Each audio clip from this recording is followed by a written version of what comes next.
Now we want to add authentication to our application. And this can be done easily by using the define user role from the storyboard.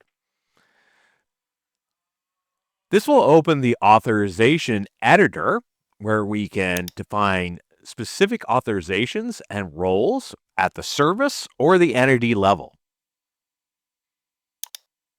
If I look at my customer entity,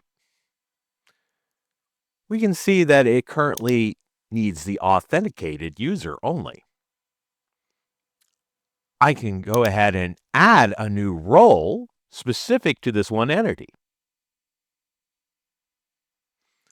I'm going to name this role support, and I'm going to give it full access to all the CRUD, create, read, update, delete operations on this single entity.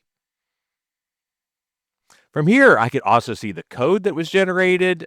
I can see additional conditions that I can attach to the role, or I could assign another built-in role. So now I'm going to look at the service level itself. The service currently requires an authenticated user. I want to change this so that any user without authentication can also access this service. So I'll add the any user,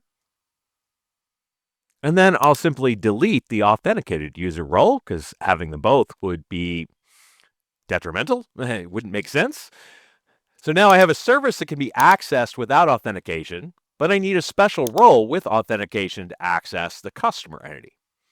As we see here, the product entity only requires the any user role. And here I've switched into the code display, and I can see the annotations that have been generated in CDS syntax to define the security that I've just set up.